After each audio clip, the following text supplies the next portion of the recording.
बहस ठीक है नत करे फोन कर से ठीक जा प्रोसेस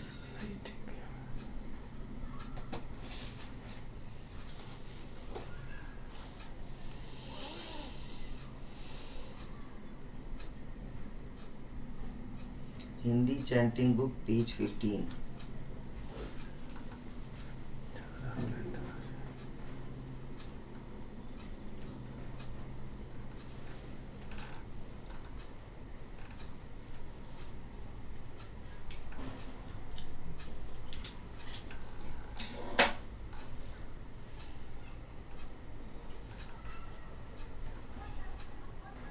अर्पणा एवं प्रारंभिक वंदना।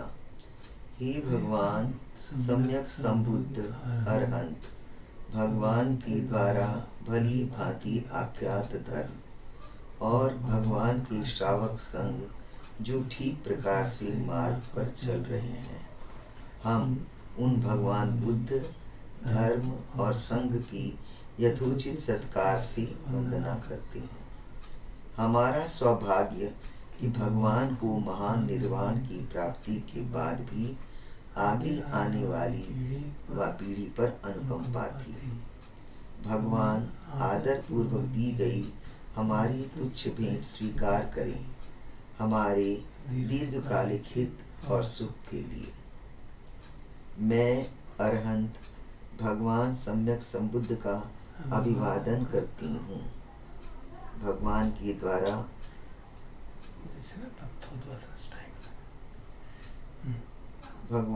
द्वारा भली भांति आख्यात धर्म को नमन करती हूँ। भगवान के मार्ग को प्रतिपादित करने वाले संघ को नमन करता हूँ। ये दोनों में फिक्री कीजिए मंसूर। आए हम भगवान की प्रारंभिक वंदना करें। उन अरहंत भगवान सम्यक संबुद्ध को नमस्कार। उन अरहंत भगवान सम्यक संबुद्ध को नमस्कार। उन अरहंत भगवान सम्यक संबुद्ध को नमस्कार।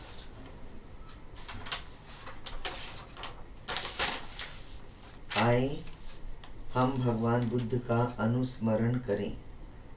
भगवान बुद्ध की ऐसी कीर्ति प्रचारित है, ऐसे हैं अरहंत सम्यक संबुद्ध भगवान, ज्ञान और आचरण से सर्व संपन्न, सुगत और लोक ज्ञाता, अनुपम कुशल सारथी की भांति मनुष्यों को संयमित करने वाले, देवों और मनुष्यों के शास्ता भगवान बुद्ध।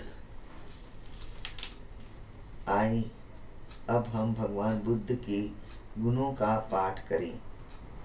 भगवान बुद्ध जो श्रेष्ठ अरहंत हैं और उत्तम गुणों से युक्त हैं, जो शुद्धता, अति उत्तम प्रज्ञा एवं करुणा के पुंज हैं, जिन्होंने समझदार मनुष्यों की बोधि जगाई जैसे सूर्य कमल खिलाता है। मैं उन अहिंसक जिनका सिर झुकाकर वंदन करती हूँ। भगवान बुद्ध जो सभी प्राणियों की उत्तम शरण है, मैं उनका पहली अनुस्मृति के रूप में सिर झुकाकर वंदना करती हूँ। मैं भगवान बुद्ध की दासी हूँ और बुद्ध मेरे शास्ता हैं। मैं भगवान बुद्ध को अपना शरीर और जीवन समर्पित करती हूँ और मैं श्रद्धा से भगवान द्वारा बताए गए बोधि के मार्ग पर चलूंगी। मेरी कोई और शरण नहीं है, बुद्ध ही मेरी श्रेष्ठ शरण है। इस सत्य वचन के प्रभाव से शास्त्रा के धर्म में मेरी उन्नति हो और भगवान बुद्ध की वंदना करने से जो पुण्य मैंने अर्जित किए हैं, उनके प्रभाव से एवं उन महर्षि के तेज से मेरी सारी बाधाएं दूर हों। मन, वचन और कर्म से जो भी मैंने भगवान बुद्ध के प्रति दुष्कृत्य किए, भगवान उनके लिए बड़ी क्षमा प्रदान करें, जिससे भविष्य में मैं सही हो जाऊं। आइए अब हम धर्म का अनुस्मरण और वंदना करें। जो धर्म भगवान ने भली प्रकार से समझाया, स्पष्ट दिखाई देने वाला, कालातीत और अन्वेषणा को प्रोत्साहित करने वाला है, अंतर्मुखी करने वाला है, प्रत्येक प्रज्ञावान को स्वयं अनुभव होने वाला है। आइए अब हम धर्म के महान गुणों का पाठ करें। भली प्रकार से आख्यायित होने के कारण ये धर्म सर्वश्रेष्ठ है, जिसके मार्ग और फल, परियति और मोक्ष 2 आयाम हैं। जो धर्म को धारण करते हैं, धर्म उन्हें नीचे लोकों में गिरने से बचाता है। मैं अंधकार को हटाने वाले इस श्रेष्ठ धर्म की वंदना करती हूँ। ये धर्म सभी प्राणियों को शरण और उत्तम सुरक्षा प्रदान करता है। दूसरी अनुस्मृति के रूप में मैं धर्म का सिर झुकाकर वंदना करती हूँ। मैं धर्म की दासी हूँ और धर्म मेरा श्रेष्ठ स्वामी है। मैं धर्म को अपना शरीर और जीवन समर्पित करती हूँ और धर्म की वंदना करते हुए धर्म के मार्ग पर भली प्रकार चलूंगी। मेरी कोई और शरण नहीं है, धर्म ही मेरी सर्वश्रेष्ठ शरण है। इस सत्य वचन के प्रभाव से मैं शास्त्रा के धर्म पर आगे बढ़ूं और धर्म की वंदना करते हुए जो पुण्य मैंने अर्जित किए हैं, उनके प्रभाव से एवं उन महर्षि के तेज से मेरी सारी बाधाएं दूर हों। जो भी धर्म के प्रति दुष्कृत्य किए हैं, धर्म उनके लिए मुझे क्षमा प्रदान करे, जिससे भविष्य में मैं संयम करूं। आइए हम सब संघ का अनुस्मरण करें। भगवान के श्रावक संघ जो कि भली भांति मार्ग पर चल रहे हैं, सीधे मार्ग पर चल रहे हैं, ज्ञान पूर्वक मार्ग पर चल रहे हैं और सही प्रकार चल रहे हैं। ये 4 युगल 8 प्रकार के आर्य हैं, ऐसे भगवान के श्रावक संघ हैं।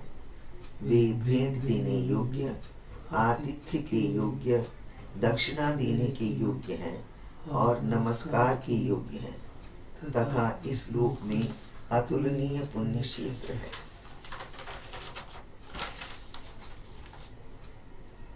आए अब हम संघ के महान गुणों का पाठ करें।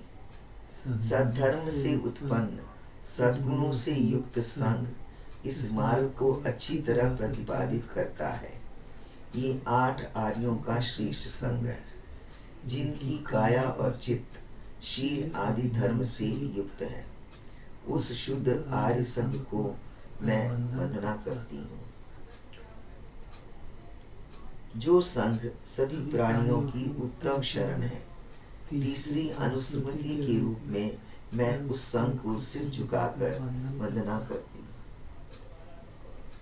मैं संघ की दासी हूँ और संघ मेरे श्रेष्ठ स्वामी है।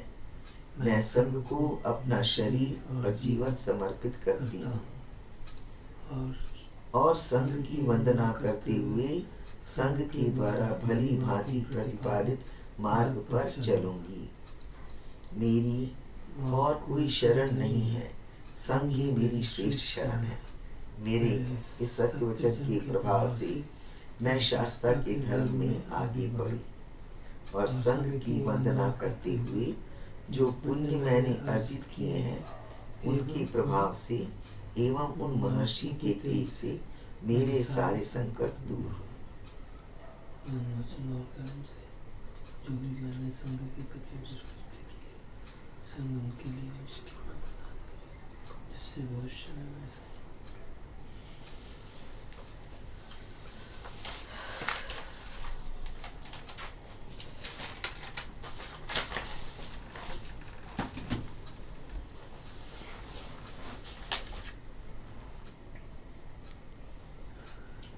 अब हम धज्जग सूत्र की पाठ करेंगे, सुनेंगे। धज्जग सूत्र भय से मुक्ति दिलाने के लिए माना जाता है। इसमें वृतांत है, देवासुर संग्राम का उदाहरण देके भगवान बताते हैं कि उसमें उन्होंने देवता एक दूसरे को कहते थे कि आप सीनियर देवता के झंडे को देखना तो उससे आप में भय दूर होगा। तो भगवान बताते हैं कि क्योंकि वो देवता खुद भी भय से मुक्त नहीं है, तो उनको देखने से भय मुक्त होने की संभावना नहीं है। जबकि भगवान बुद्ध क्योंकि वीत राग, वीत दोष, वीत मोह है, तो उनका स्मरण करने से भय दूर हो सकता है।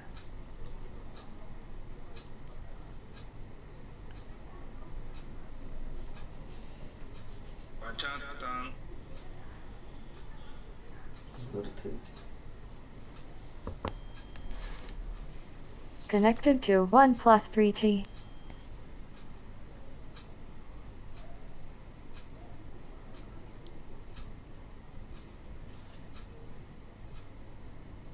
ධජග්ග පරිත්ත නමෝ තස්ස භගවතෝ අරහතෝ සම්මා සම්බුද්දස්ස නමෝ තස්ස භගවතෝ අරහතෝ සම්මා සම්බුද්දස්ස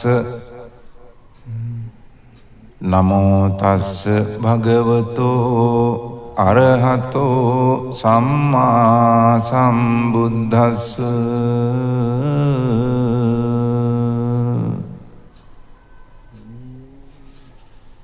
එවං මේ සුතං ඒකං සමයං භගවා සාවත්ථියං විහෙරති ජේතවනේ අනාථ පිණ්ඩිකස්ස ආරාමේ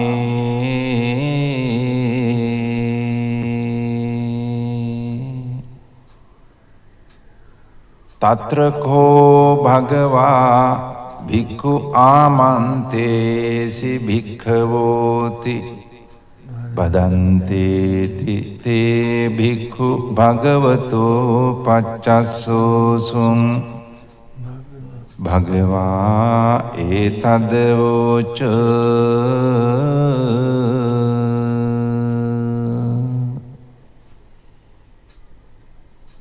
භූත පුබ්බං භික්ඛවේ දේවාසුර සංගාමෝ සමුපබ්බුල්හෝ අහෝසි අතකෝ භික්ඛවේ සක්කෝ දේවානමින්දෝ දේවේ තාවතින්සේ ආමන්තේසි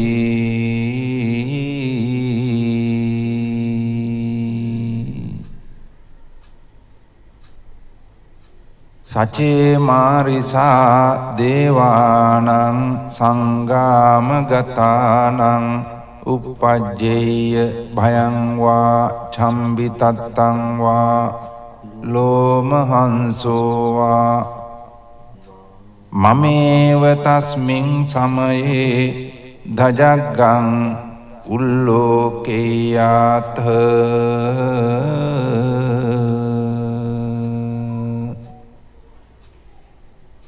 මමං හිවෝ ධජග්ගං උල්ලෝකයතං යං භවිස්සති භයං වා චම්බිතත්තං වා ලෝමහංසෝ වා සෝ පහීසති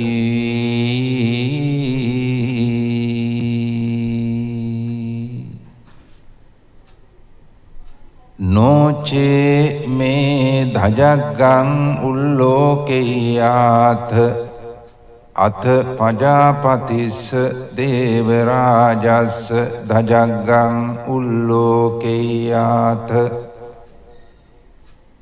පජාපතිස්ස හිවෝ දේවරාජස්ස ධජග්ගං උල්ලෝකයතං යං භවිස්සති භයං වා චම්බිතත්තං වා ලෝමහංසෝ වා සෝ පහීසති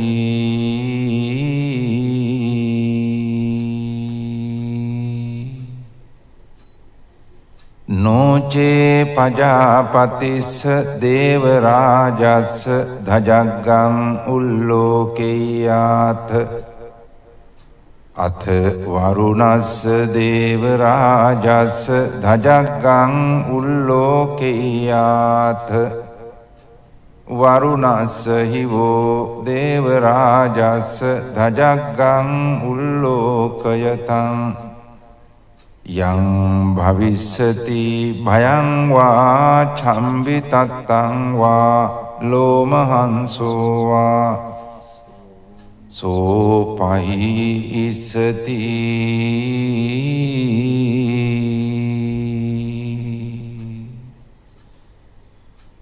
නොචේ වරුණස්ස දේවරාජස්ස ධජග්ගං උල්ලෝකෙය්‍යාත අත ඊසානස්ස දේවරාජස්ස ධජග්ගං උල්ලෝකෙය්‍යාත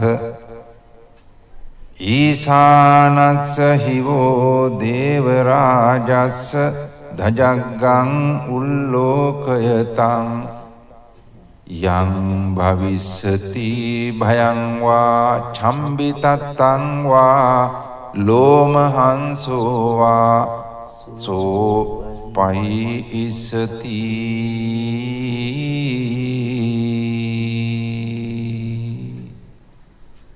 තං කෝපන භික්ඛවේ සක්කස්සවා දේවා නමින්දස්ස ධජග්ගං උල්ලෝකයතං පජාපතිස්සවා දේවරාජස්ස ධජග්ගං උල්ලෝකයතං වරුණස්සවා දේවරාජස්ස ධජග්ගං උල්ලෝකයතං ඊශානස්සවා දේවරාජස්ස ධජග්ගං උල්ලෝකයතං යං භවිස්සති භයං වා චම්බිතත්තං වා ලෝමහංසෝ වා සෝපහියේථාපි නෝපි පහියේත තං කිස්ස හේතු සක්කෝ භික්ඛවේ දේවානමින්දෝ අවීත රාගෝ අවීත දෝසෝ අවීත මෝහෝ භීරුච්ඡම්භි උත්‍රාසි පලායිති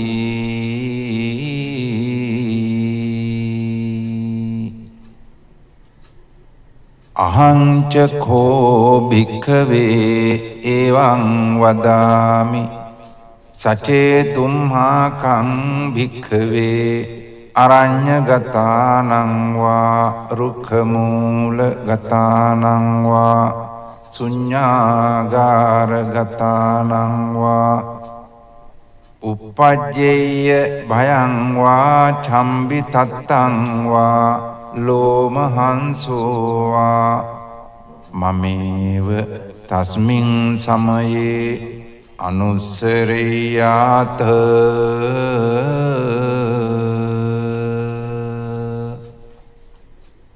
ඉතිපිසෝ භගවා අරහං සම්මා සම්බුද්ධෝ විජ්ජාචරණ සම්පන්නෝ සුගතෝ ලෝකවිදු අනුත්තරෝ පුරිස ධම්මසාරථි සත්තා දේව මනුස්සානං බුද්ධෝ භගවාති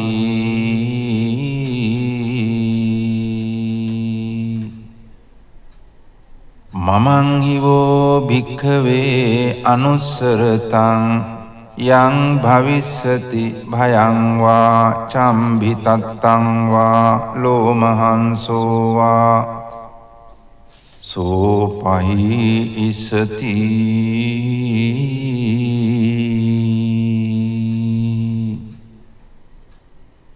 නොචේ මං අනුස්සරේයාත අත ධම්මං අනුස්සරේයාත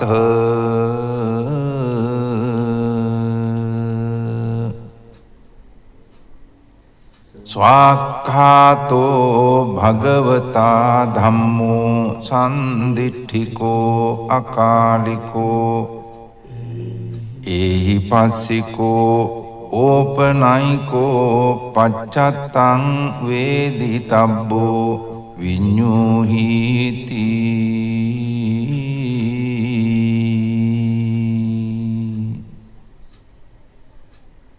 ධම්මං හි ඕ භික්ඛවේ අනුස්සරතං යං භවිස්සති භයං වා චම්බිතත්තං වා ලෝමහංසෝ වා සෝපහිස්සති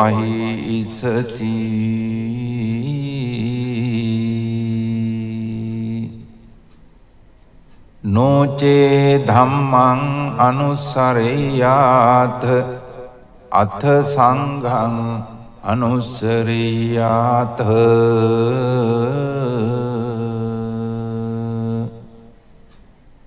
සුපටිපන්නෝ භගවතෝ ශාවක සංඝෝ උජුපටිපන්නෝ භගවතෝ ශාවක සංඝෝ ඥායපටිපන්නෝ භගවතෝ ශාවක සංඝෝ සාමීචි පටිපන්නෝ භගවතෝ ශාවක සංඝෝ යදිදං චත්තාරි පුරිස යුගානි අට්ඨ පුරිස පුග්ගලා ඒස භගවතෝ ශාවක සංඝෝ ආහුනේයෝ පාහුනේයෝ දක්ඛිනේයෝ අංජලි කරණීයෝ අනුත්තරං පුඤ්ඤක්ඛෙත්තං ලෝකස්සාති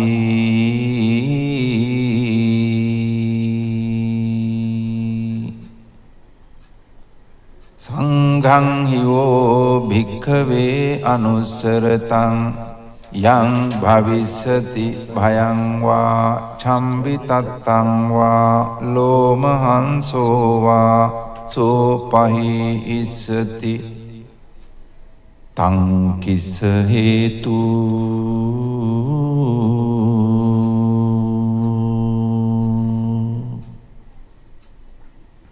තථාගතෝ භික්ඛවේ අරහං සම්මා සම්බුද්ධෝ විතරාගෝ විතදෝසෝ විතමෝහෝ අභීරු අච්ඡම්භි අනුත්‍රාසි අපලායිති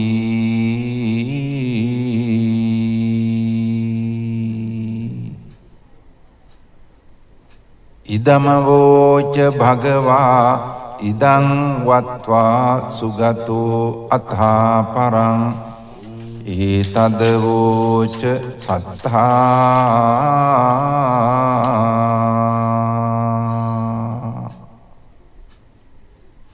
අරඤ්ඤේ රුක්ඛ මූලේවා ශුඤ්ඤාගාරේව භික්ඛවෝ අනුස්සරේත සම්බුද්ධං භයං තුම්මාක නොසියා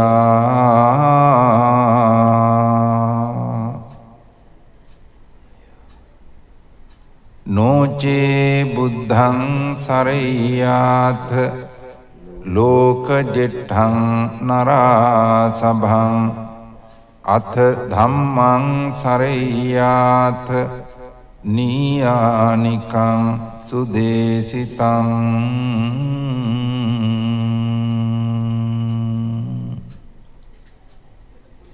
නොචේ ධම්මං සරයාත නීයානිකං සුදේසිතං අත සංඝං සරයාත පුඤ්ඤක්ඛෙත්තං අනුත්තරං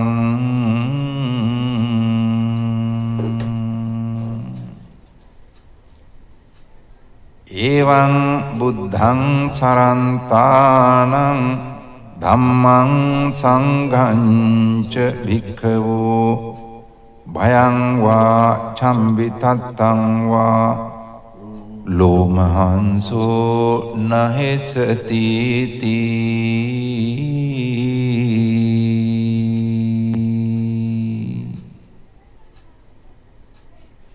ඒතේන සච්ච වජ්ජේන සොත්ථිතේ හෝතු සම්බදා ඒතේන සච්ච වජ්ජේන සොත්ථිතේ හෝතු සම්බදා ඒතේන සච්ච වජ්ජේන සොත්ථිතේ හෝතු සම්බදා.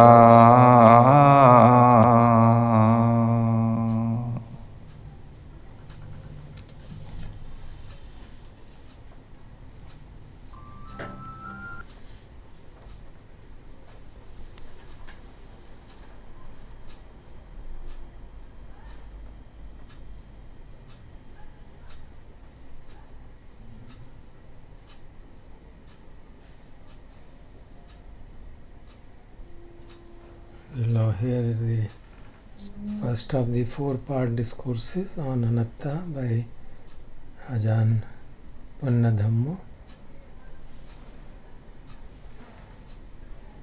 I think I mentioned it wrongly.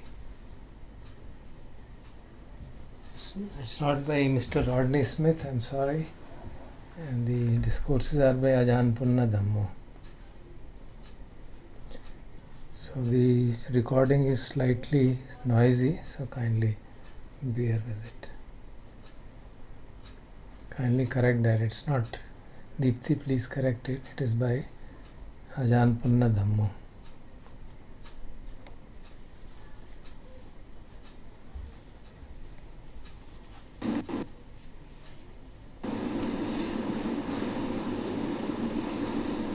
Thanks for coming, everyone. Thanks, Ajahn, for being here this morning. Many of you know Ajahn Punnadhammo, who's the abbot of a hermitage Buddhist monastery just across the border near Thunder Bay. So he spoke last night a wonderful talk on the 10 fetters and the 4 stages of awakening, and today he'll be doing the workshop on the Kichinan, not self, or no self. And some of you know Ajahn has been practicing for over 3 decades and practicing as a bhikkhu, a Buddhist monk, for more than 2 decades. And as I mentioned, is the abbot of this wonderful practice place. There's now 2 monks there and a couple other lay people as well as retreatants. And there are cabins for other people to go off and practice. And some of you in this room have been up there practicing. Ajahn also regularly teaches at IMS in Massachusetts in the Berry Center for Buddhist Studies. And is recently going down to Knoxville. And he's working on a book. There was a wonderful article in Buddha Dharma this last year on sort of a review or investigation of the Buddhist realms of existence, of Buddhist cosmology. And Ajahn wrote this wonderful article about how that's still useful in terms of understanding our practice. So maybe you can get a hold of that or send me an email and I'll forward you the scanned copy of that article. It's quite good. And he's working on a book. I don't know if you have a title for that book yet, Ajahn? No, I'm just using Buddhist cosmology as a working title, but it's going to have to be something else because that's been used already. Okay, well, hopefully we'll have the light of day someday. Anyway, Ajahn, very happy to have you here. And maybe I'll just mention about the schedule. So some of you know that bhikkhus, bhikkhunis need to eat before midday, have their main meal before midday, and then basically no food after that. So we'll be breaking a little bit before 11 and to prepare to set out the food. Some of you I know brought food to share with Ajahn, to offer to Ajahn. So as soon as we do that break, if you could meet and we'll get all the food on the table. And then after a few minutes of getting organized, we'll offer that food to Ajahn and he'll sit in the community room. We can all get our food out and sit and eat with him in silence. And then, so we'll eat together, we'll have a little break. Then we'll come back, and then Ajahn decided to do a tea break in the middle of the afternoon. And we'll do question and answers or discussion during the tea break in the afternoon. Does that sound about right? Yeah. And we had it at 4 o'clock. Okay. Thanks for being here, Ajahn. Okay. Okay, before I begin, just for my own information, show of hands, how many were at my talk last evening? Okay, about half. because I'm going to relate this coming out, this teachings today are coming out from that elaboration from that talk. So the essential point for those who weren't at the talk, I was describing the 4 stages of awakening, stream winner through to Arahant, in terms of the 10 fetters that are specific defilements that bind one, to the, is the mic not on? Now it is. Okay, sorry. Can you hear me better now? Okay, that's the mic was not on. I forgot to turn it on.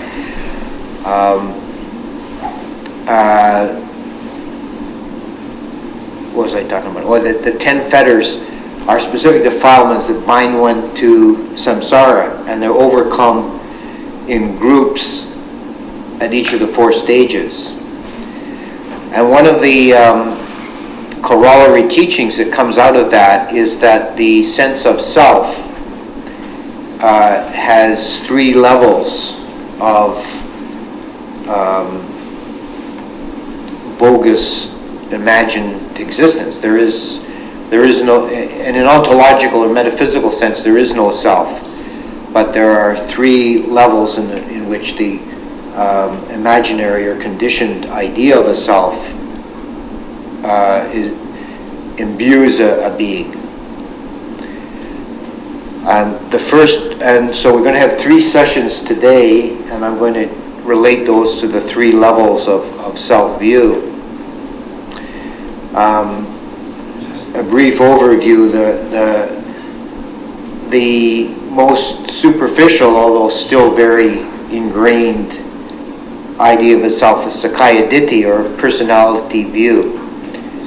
And that's at the conceptual level. The cognitive way we parse experience. And there's an implicit, it can be and probably is in most cases, an implicit assumption of the universe divided into self and other. It can become elaborated into a theory or a teaching or a doctrine. And there are many schools of thought and philosophy, both in ancient India and through to the present day, that revolve around some idea of an abiding entity, a personality. And the Buddha denied that any such thing exists. And that sense of self is overcome at the first level of awakening, at the moment of stream entry. That's completely transcended and done away with. So someone who has attained stream entry is no longer conceivable for that person to believe in a self. The conceptual framework has been broken and transcended.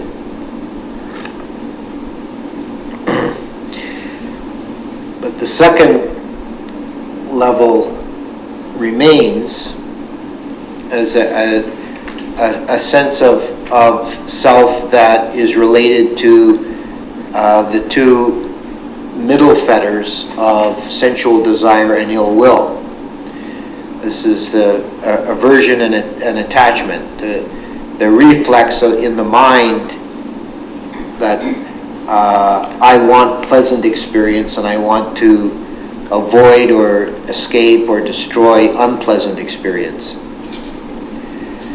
And this motivation of desire relates to a more primitive or deeply rooted sense of self that has nothing to do with concept.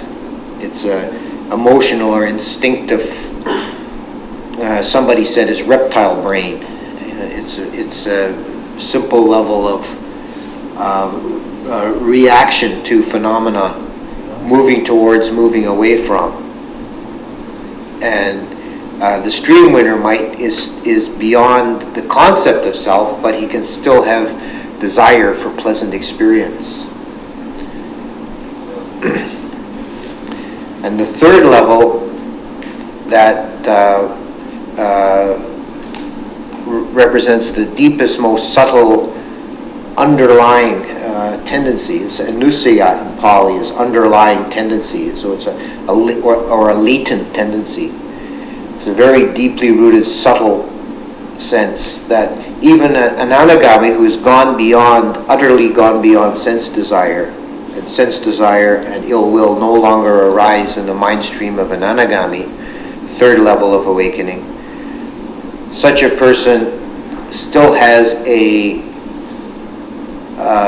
subtle sense of self that's related to perception, sanya. And this sense of self is called mana, or the I am conceit. And it can be thought of as a implicit, privileged perspective. So there's still a sense of the I am knowing being the center of the universe.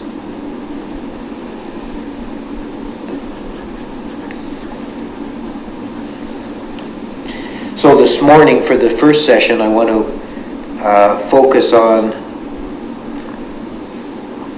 the Sakaya Ditti, the conceptual level idea of the self. Speaking about this, the Buddha said there are 20 possible ways in which beings create a concept of self. You take the 5 khandhas, the aggregates that constitute a human being. There's the physical body, there's feelings, there's Vedana, which is the simplified emotional response. It doesn't mean quite the same thing as feelings or emotions in English, because it's more simple. It's like the basic ingredient from which emotion arises. It's simply the 3 reactions: pleasant, unpleasant, and neutral. So pleasure, pain, and indifference. That's the second aggregate. Third aggregate is perception, the sanya. This is the quality or faculty of the mind which analyzes experiences not on a cognitive sense, but in a immediate perceptual sense. When consciousness is aware of an object, consciousness, which is the 5th aggregate, so skip ahead to that because it makes it sanya easier to explain. Vijnana, consciousness, is the knowing faculty and operates through the senses. And to take the eye sense as an obvious example, when we look at an object, there's the physical process, and vijnana is the consciousness arising to the experience. And vijnana doesn't see a room and walls and people sitting in chairs and on cushions and so on. Vijnana just sees color and shape. And sanya, perception, is what recognizes and knows, oh, those are people sitting in chairs, those are people sitting on cushions, that's a wall, that's a door. So it parses the results from consciousness. Perception and consciousness work together, they're hard to separate. And the 4th aggregate is sankharas, or mental formations. And these are all the constructs that the mind creates: thoughts, more complex emotions. Volition or will is included amongst sankharas. So it's all the sort of complex things that the mind creates. And from the point of view of consciousness, those are objects, mental objects. So the human being is composed of these 5 aggregates. And you take these 5 and multiply them by 4, because you take any one of those aggregates, start with body as the coarsest example, and that can be turned into the idea of the self in 4 ways. The mind can think, I am the body, or the body is in me, or I am in the body, or the body belongs to me. And the same 4 points of relation can occur for the other aggregates. I am consciousness, or consciousness is in me, or I am in consciousness, or consciousness belongs to me. And all of these are wrong views. They're miccha ditthi, and they're ways of creating a self-view, sakkaya ditthi.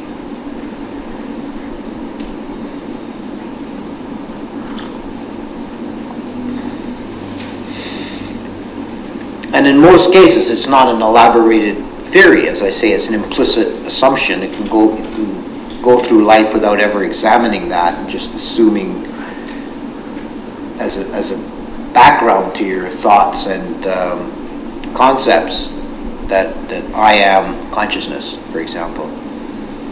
Or it can be elaborated as a theory. You can have an elaborated doctrine that consciousness is the essential essence of a being, and I am consciousness, or that consciousness is in me, or I am in consciousness. You can elaborate that as a theory and a doctrine, and we could find examples of different schools of thought that you could analyze them in terms of which of the 20 they're relying on.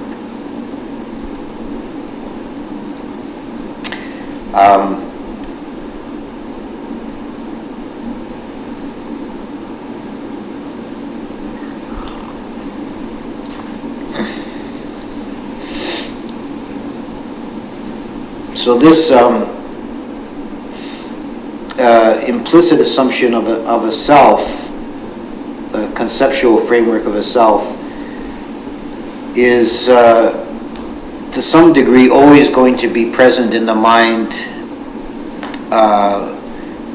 until stream entry, and it's only the reality of anatta, or not self, is only fully penetrated directly by the realization of stream entry, which is a glimpse of nibbana, and then becomes clear the nature of the conditioned and the unconditioned are seen on a new level, and anatta is fully penetrated.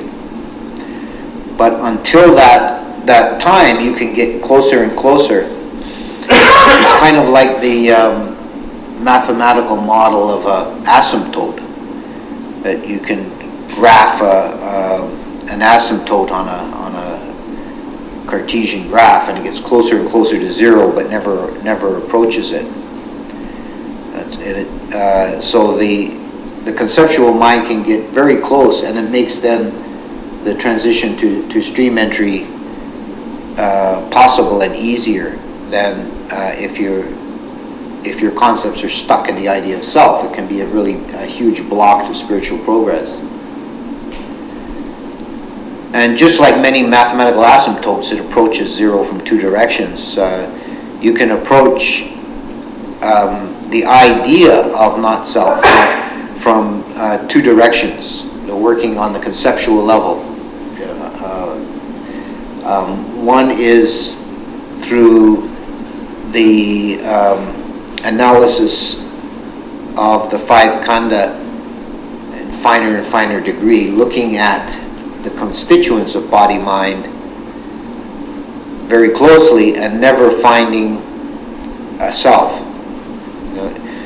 The classic exposition of this, the most well-known, is in the Questions of King Milinda, as the simile of the chariot, where King Milinda asked Nagasena, they were in this portion of the dialogue, they were talking about anatta, and he asked Nagasena to give a simile, which is a repeated refrain in that text. He says, "Give a simile, Venerable Sir."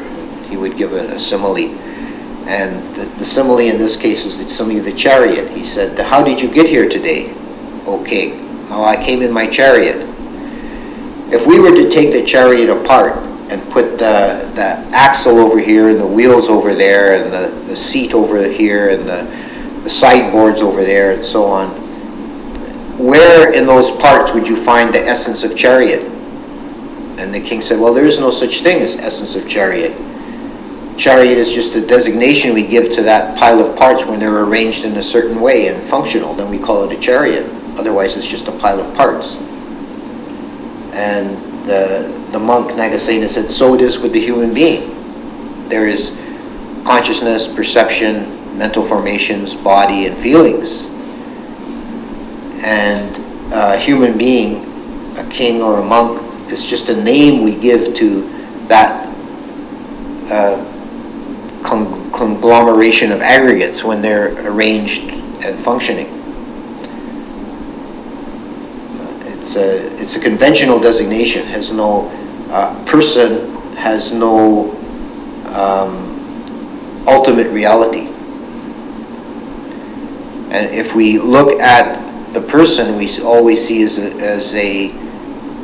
if we look closely, all we see is a continuous stream of processes, and that can be divided into those 5 categories. And they're called aggregates or kanda, which means like bundle or heap, because every one of those can be further analyzed into subcomponents. And this is the essentially the method of Abhidhamma.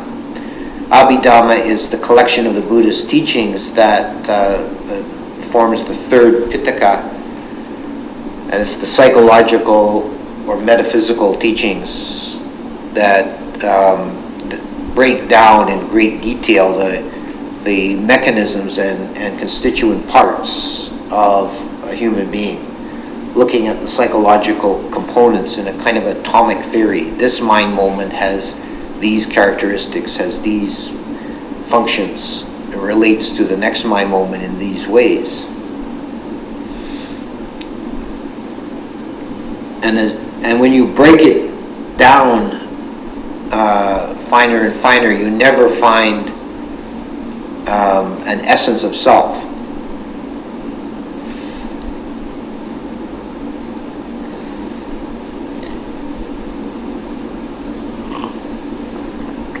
It turns out that the idea of a self is a redundant or superfluous concept. It has no explanatory value. It's never needed to explain anything.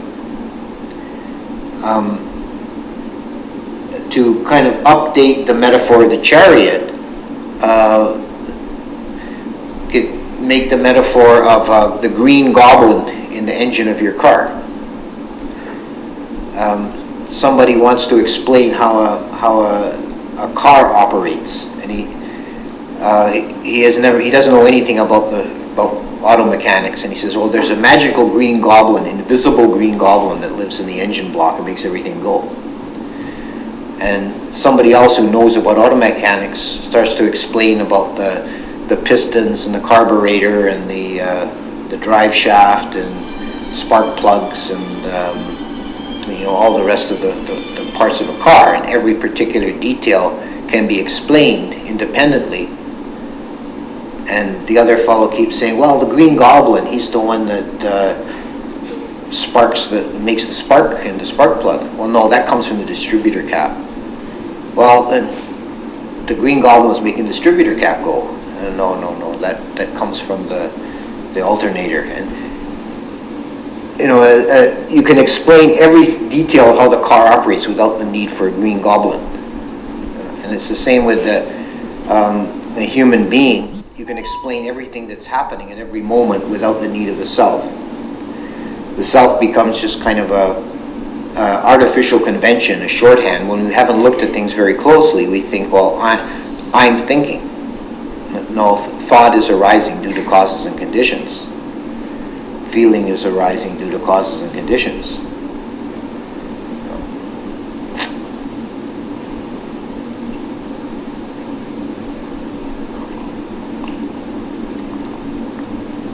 So this is one way of undermining the concept of a self on the cognitive level, is to keep looking again and again at the processes of body-mind. Essentially, that's the exercise of vipassana meditation. You're looking at what's occurring in a moment-by-moment manner. There are objects arising in consciousness, knowing the objects.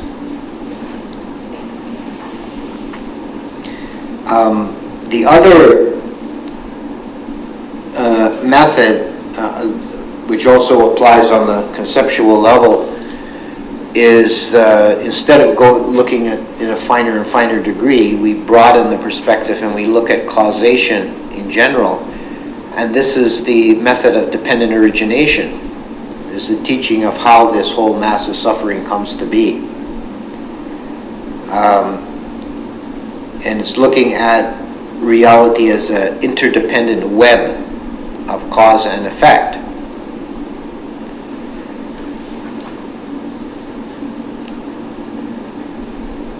And I'll return to this topic some more in the second section. I want to apply it to the second level of self. But thinking about the analytical method of looking at body-mind, we look at the experience closely at each moment. And each moment there's some object, and consciousness is aware of that object. There's a phrase in one of the writings of Mahasi Sayadaw that I'm quite struck by. Is he talks about a certain phase of meditation when the meditator comes to realize there is just the object and mind arising to the object and no third besides. And the third is meaning the self. So that one gets beyond, by direct observation, one gets beyond the idea of a self. Because you don't see a self there. You just see the object and mind arising to the object. An impersonal process.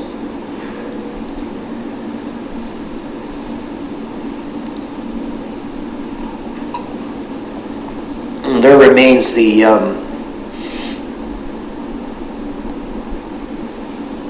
interesting, fascinating, but tricky question of the knowing mind, the aggregate of consciousness, or the quality, or in the Abhidhamma term is chitta, the knowing mind. And it's important to realize that too is impersonal. That is not a self. That's just a quality or process of knowing.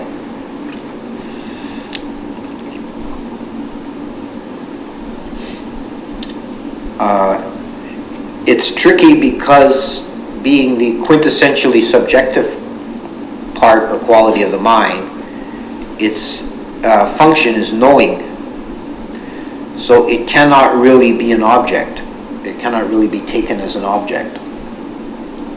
So it has to be known by inference or indirectly.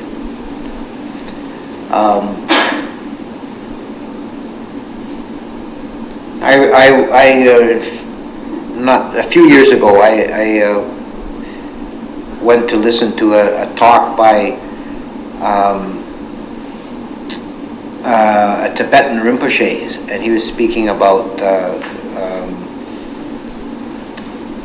their methods of practice, and he was talking about observing the knowing mind as a exercise, and I didn't feel like it would have been polite to question him in the question and answer period and make it sound like I was challenging him. I didn't want to. I didn't think that was politically wise, But I waited till after I let him introduce myself and had a little conversation with him afterwards. And I asked him, you talked about observing the knowing mind. Is that actually possible? And he said, he kind of went back and forth a little bit. He said, no, it's not really possible, but it's a very useful exercise to try. And I thought that was a very sensible, wise approach. And it reminds me also from another tradition that there's a Zen story, or a koan, or one of these little Zen riddles about searching for the owner of the empty house and not finding him. But then who is doing the searching? And it becomes looking for the knowing mind, trying to observe the knowing mind becomes a kind of infinite regress. Because there's the sense, oh, I'm seeing the knowing mind, but then, oh, what's knowing it? And the sense of self dissolves in a kind of infinite regress, because it's endlessly impossible to have a final resolution to that. It's like a hall of mirrors.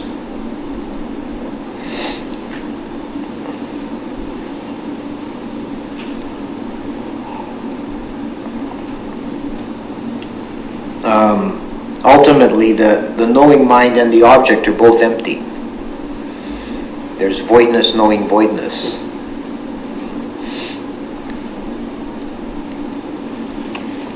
Another phrase that also comes from Tibetan tradition that expresses the idea is that nothing exists from its own side. Nothing has an internal self-existence. It exists only in relationship. Nothing exists from its own side.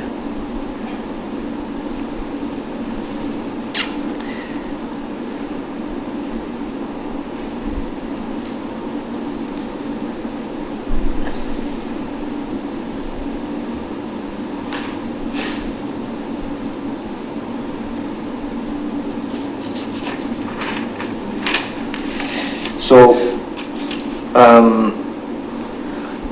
what I would like to suggest now for the remainder of this morning period is to practice and explore this on your own. You can meditate either sitting or walking. If you choose to get up and walk, please do so quietly and try not to disturb people that are sitting. You can take a basic object, follow the breath either at the nose or the abdomen as you like, or if you're walking, be aware that the sensations on the soles of the feet as your basic object. And when anything else arises to the mind, whether it's a thought or a feeling, an external sense impression like a sound or a smell, recognize it, acknowledge it, try to identify things in terms of the five khandha. This is a mental formation, this is a feeling, this is a sensation. And try to notice if there's any creation of a self around it, if there's any sense, I am thinking.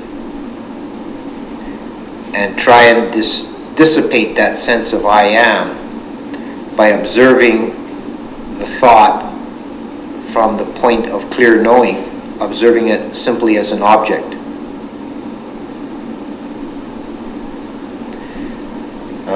As an impersonal object. You can even use the little mantra, not me, not mine, if you find that caught in something. Well, this is not me, this is not mine, this is a mental object. And try and from time to time notice the knowing mind and ask yourself, what is doing the knowing?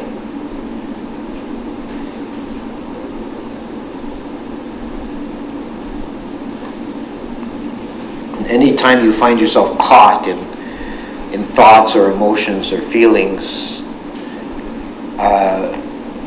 try to distance yourself from that by seeing it objectively and personally. This is a process going on.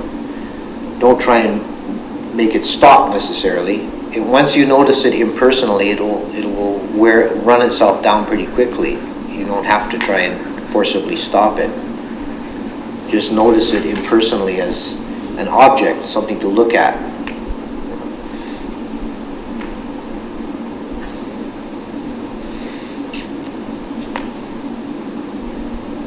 So we've got about 40 minutes or 45 minutes to practice in this way. So I'll leave you to it.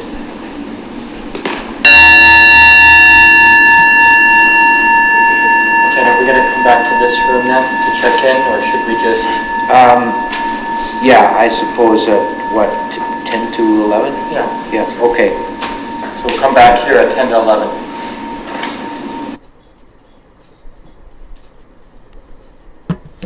थोड़ी देर ध्यान करते हैं। अभी संक्षेप में आपने बताया, ये पहला ओवरव्यू था अनात्म के बारे में कि 3 तरह से हम मैं का भाव बना लेते हैं। एक तो अपनी समझ की कमी के कारण कि मैं शरीर और बाकी जो मन है वो मैं ही हूँ। दूसरा राग द्वेष की जो हमारे अंदर अंतर्निहित है, मुझे ये अच्छा लगता है, मुझे ये बुरा लगता है, उस कारण से। और तीसरा जो सबसे सूक्ष्म स्तर पे है कि मैं जानते हुए भी कि शरीर और इन 5 खंड मैं नहीं हूँ, राग द्वेष की समाप्त होने के बाद भी एक भाव बना रहता है कि मैं तो हूँ, कुछ ना कुछ तो है, और वो एक अस्मिमान जिसको कहा जाता है। तो ये ओवरव्यू उन्होंने दिया और उन्होंने कहा कि हम ध्यान करें और देखें ध्यान करते हुए कि क्या हम किसी मैं को पहचान पाते हैं उसमें। मान लें हम सांस को देखें या कुछ और जिस भी तरह से सब ध्यान करना चाहें, तो जब जब ऐसा भाव जागे तो हम क्योंकि चीज़ देख रहे हैं तो वो मैं नहीं हूँ, मेरा नहीं है, ऐसा समझ के ध्यान के माध्यम से भी कोशिश करें देखने की कि मैं नाम की कोई एक अबाइडिंग क्वांटिटी नहीं है। तो अभी थोड़ी 10 मिनट ध्यान कर लेते हैं।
से चित्त शांत करके चारों ब्रह्म विहारों का अभ्यास करते हैं।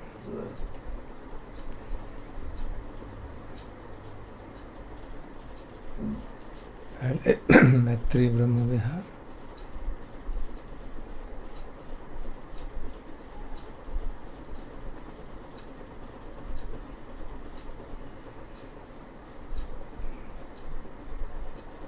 मन की गहराई से सबके लिए शुभकामना, शुभ इच्छा। सभी प्राणियों में हम भी एक प्राणी हैं, तो सर्वप्रथम अपने लिए शुभकामनाएं।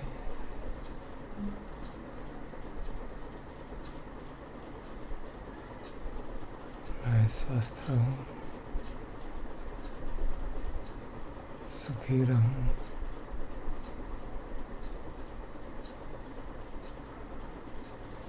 निर्वैर रहूं,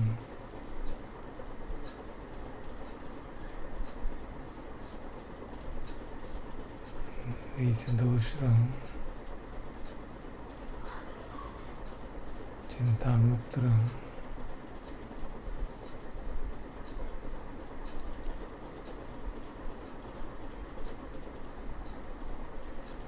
अपने आप को सुखपूर्वक ठीक रख सकूं।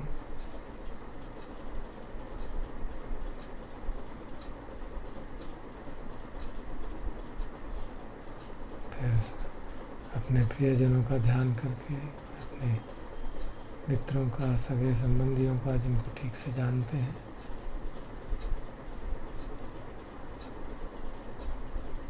अपने भाई बंधु, माता पिता, मित्र, जिनका भी स्मरण आता है,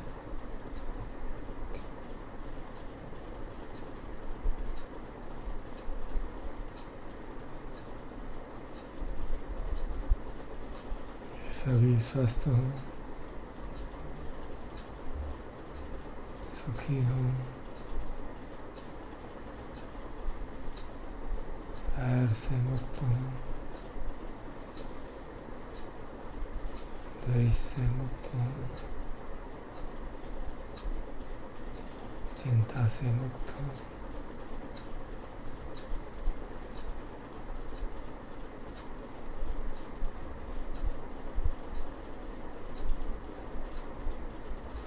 अंत में इस संसार के अनंत प्राणी पूर्व दिशा में हो, पश्चिम में हो, उत्तर में हो, दक्षिण में हो,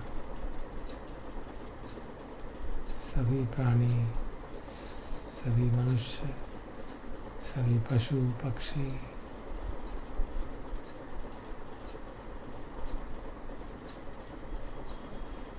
सभी सुखी हों, स्वस्थ हों, द्वेष रहित हों, चिंता मुक्त हों।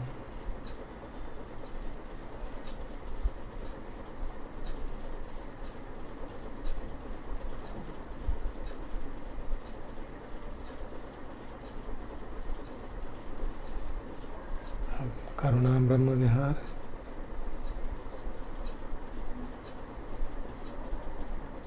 सारे विश्व में जो महामारी फैली है,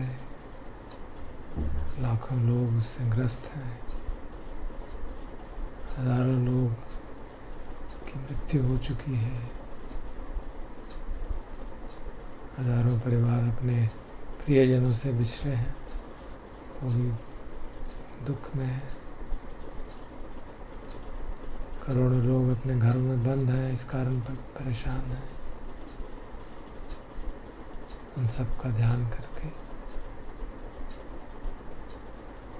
करुणा का जागना स्वाभाविक ही है, शुद्ध चित्त का स्वभाव है।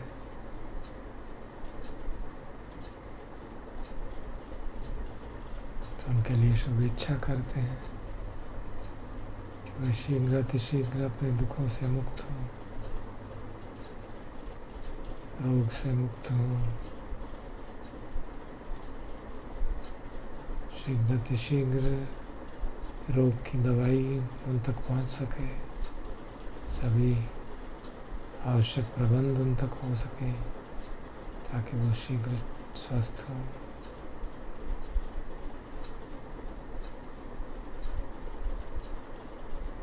इस रोग का प्रकोप कम हो ताकि लोगों को घर में बंद न रहना पड़े।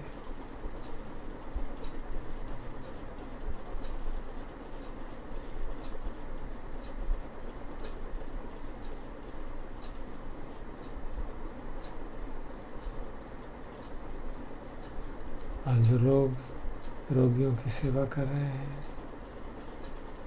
लॉकडाउन के अंदर भी सारी सुविधाएं हम लोगों को पहुंचा रहे हैं, बिजली की, पानी की, भोजन की, उन सब के प्रति कृतज्ञता का प्रकट करें।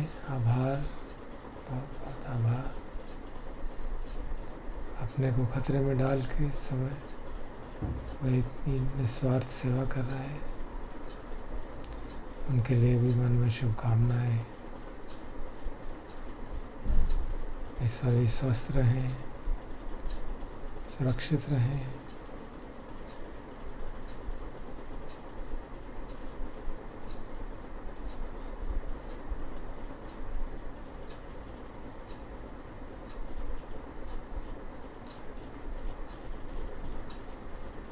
हमारे सभी पुण्यों में भागीदार हों।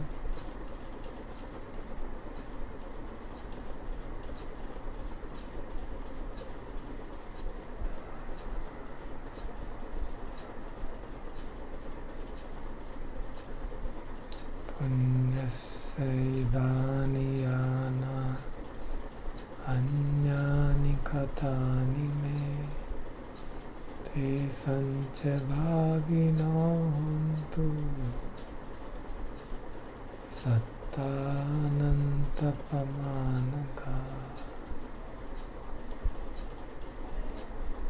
जो भी पुण्य मैंने आज किए हैं, आज से पहले किए हैं, उसमें अनंत प्राणी उसके भागीदार।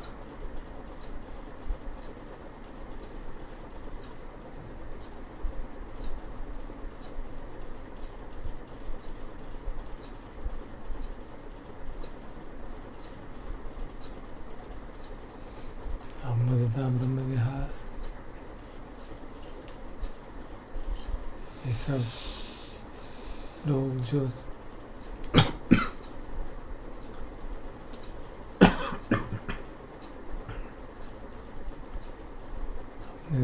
रोग से मुक्त हुए हैं, स्वास्थ्य लाभ कर रहे हैं, उन सबकी प्रसन्नता में हम भी भागीदार हों। शुभेच्छा करें कि वो उत्तरोत्तर स्वास्थ्य बढ़े, उनका ठीक रहे, और भी लोग जो बीमार हैं वो भी जल्दी स्वस्थ हों ताकि उनकी भी प्रसन्नता में हम भागीदार हो सकें। और जो इस लॉकडाउन के कारण वातावरण में स्वच्छता आई है, पशु पक्षी प्रसन्न हो रहे हैं, उन सबकी प्रसन्नता में ही हम भागीदार होते हैं। यमुना आप सुना है नदी जैसी लगने लगती है, पहले तो नाला ही थी। प्रसन्नता की बात है। और एक रिस्पॉन्सिबिलिटी आती है कि हम आगे लॉकडाउन खुलने के बाद भी ऐसा कुछ न करें कि फिर वही स्थिति हो जाए। पूरा प्रयास करें कि वातावरण को कम से कम दूषित करेंगे।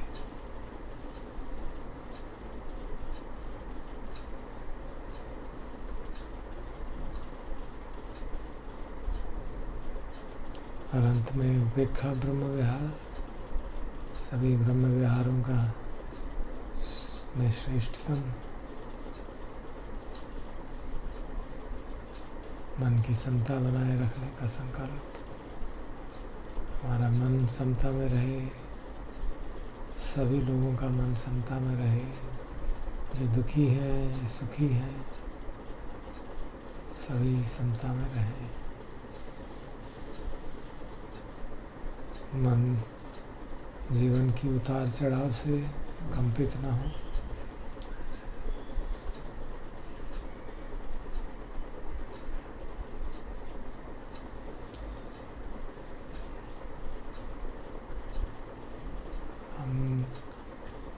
इस महामारी के लिए एक दूसरे को दोष न दें, उसके फैलाव के लिए लोगों को दोष न दें। समझें कि ये सब कहीं ना कहीं हमारे अपने कर्मों का ही प्रतिपादन हो रहा है।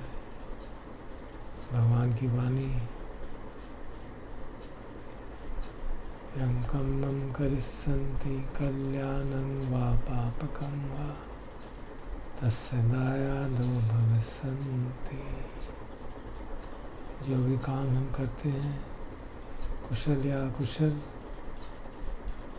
उसी के उत्तराधिकारी बनते हैं।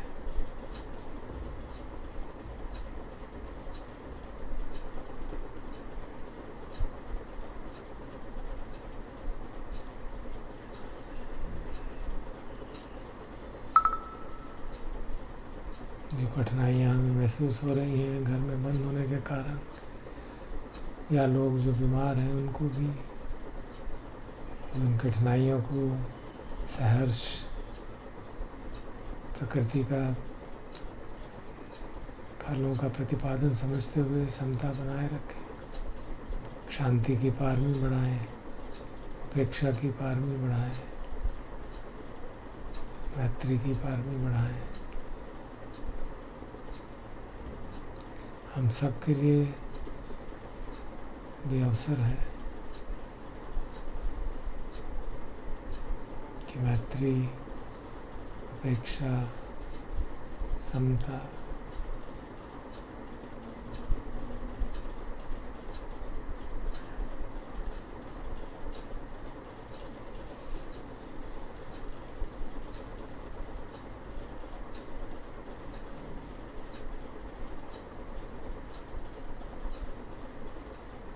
का अभ्यास करें और अपनी पारमी बढ़ाएं।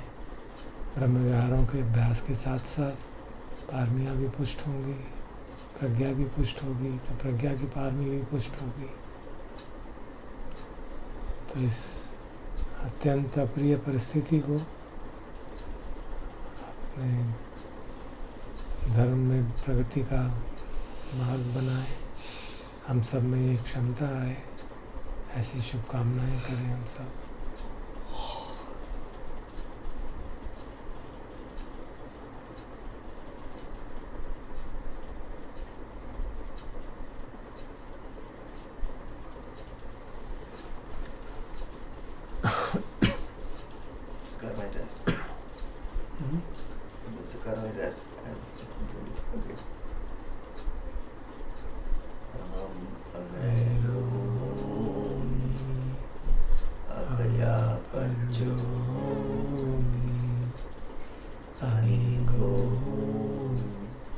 सुखी अत्तानं परिहरामि। मम माता पितु आचार्या च नातिमित्ता च सब्रह्मचारिणो च अविराहोन्तु अभयापज्जाहोन्तु अनीगाहोन्तु सुखी अत्तानं परिहरन्तु।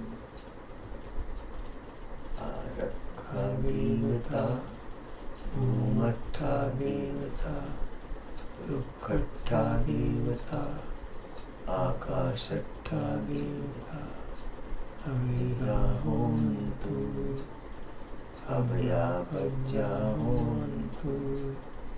अनीगाहोन्तु सुखी अत्तानं परिहरन्तु। सब्बे सत्ता, सब्बे पाणा, सब्बे भूता, सब्बे पुग्गला, सब्बे अत्ता भाव पर्यापन्ना, सब्बा इतियो, सब्बे पुरुषा, सब्बे अरिया, सब्बे अनरिया, सब्बे देवा, सब्बे मनुष्या, सब्बे विनिपातिका अविराहोन्तु अभयापज्जाहोन्तु अनीगाहोन्तु सुखी अत्तानं परिहरन्तु। दुःख दुःखामुच्यन्तु यथा लड्डा सम्पत्तितो विगच्छन्तु कम्मस्का कम्मदायादा कम्मयोनि कम्मबन्धु कम्मपटिसरणं यं कम्मं करिष्यन्ति कल्याणं वा पापकं वा तस्य दायादा भविष्यन्ति प्रथमाया दिशाया पश्चिमाया दिशाया उत्तराया दिशाया दक्षिणाया दिशाया प्रथमाया अनुदिशाया पश्चिमाया अनुदिशाया उत्तराया अनुदिशाया दक्षिणाया अनुदिशाया ईटिमाया दिशाया उपरिमाया दिशाया सब्बे सत्ता सब्बे पाणा सब्बे भूता सब्बे पुगला सब्बे अत्ता भाव पर्यापन्ना सब्बा इतियो सब्बे पुरुषा सब्बे अरिया सब्बे अनरिया सब्बे देवा सब्बे मनुष्या सब्बे विनिपातिका अवीरा होन्तु अभया पज्जा होन्तु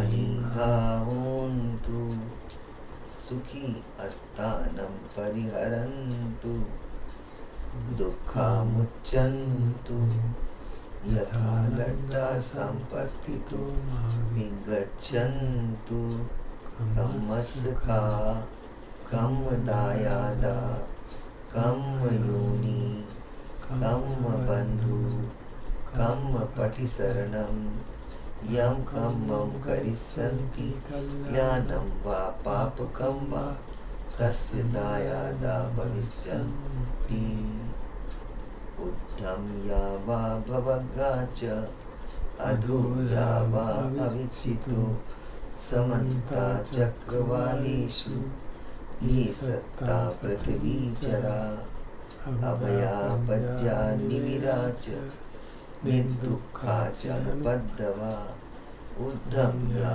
वा भवगा च अधो या वा अविच्चितो समन्ता चक्रवालेषु ये सत्ता उदके चरा अभया पज्जा निविरा च निर्दुःखा च अनुपद्रवा ऊर्ध्वं या वा भवगा च अधो या वा अविच्चितो समन्ता चक्रवालेषु ये सत्ता आकाशे चरा पञ्जा निविरा च निर्दुःखा च अनुपद्रवा सब्बे सत्ता सुखी होन्तु सब्बे होन्तु चखिमिनो सब्बे भद्राणि पश्यन्तु मा किञ्चित् पापमागमा मा किञ्चित् शोकमागमा मा किञ्चित् दुःखमागमा भवतु सर्वमङ्गलं रक्षन्तु सर्वदेवता सर्वबुद्धानुभावेन सदा सोति भवन्तु ते भवतु सर्वमङ्गलं रक्षन्तु सर्वदेवता सर्वधर्मानुभावेन सदा सोति भवन्तु ते भवतु सर्वमङ्गलं रक्षन्तु सर्वदेवता सर्वसङ्गानुभावेन सदा सोति भवन्तु। अरहं सम्मा सम्बुद्धो भगवा बुद्धं भगवन्तम् अभिवादीमि। स्वाखातो भगवता धम्मो धम्मं नमस्सामि। सुपटिपन्नो भगवतो सावक संघो संघं नमामि।